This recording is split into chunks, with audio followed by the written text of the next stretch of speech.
নজর রাখবো মালদার দিকে। মালদার চাচল থানার কলিগ্রাম দক্ষিণ পাড়া এলাকার এক বৃদ্ধাকে সাঁড়াশি দিয়ে কুপিয়ে নৃশংসভাবে খুন করার অভিযোগ উঠেছে।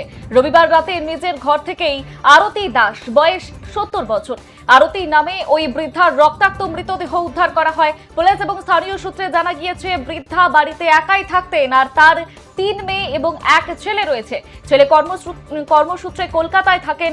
রবিবার রাতে ফাঁকা বাড়ির সুযোগ নিয়ে আততায়ীরা ঘরে ঢুকে ধারালো সাঁড়াশি দিয়ে আরতি দেবীর ওপর এলোপাতাড়ি হামলা চালায়।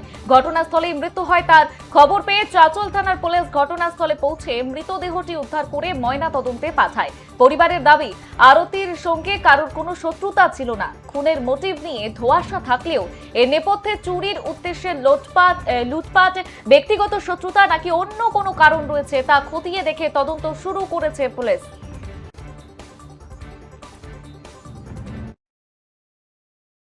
এরকমই দেখছি, আর কিছু হয়নি।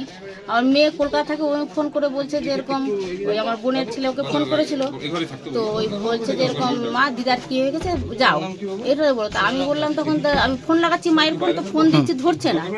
তারপর দেখছি যে আবার ওকে ফোন করলাম, তখন ওই বললো তাড়াতাড়ি আসো, দিদা আর নাই, এই বললো, আর কিছুই বলে না। আমি ওরকমই তাড়াতাড়ি চলে আসি। আপনার মা হন? হ্যাঁ, আমার মা হয়। উনি কি একাই থাকেন?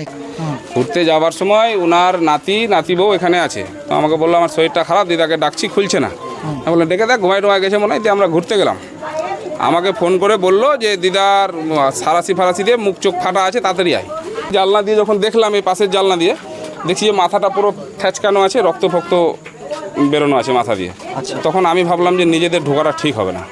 তখন আমাদের যে ভিলেজ পুলিশ আছে শুভ, ওকে ফোন করলাম যে ভাই তুই আয়, আমরা তারপরে ঢুকবো। তো এবার ও আসলো, এদিক দিয়ে গেট বন্ধ, পিছন দিক দিয়েও গেট আছে। আমরা গিয়ে দেখছি পিছনের গেট খোলা।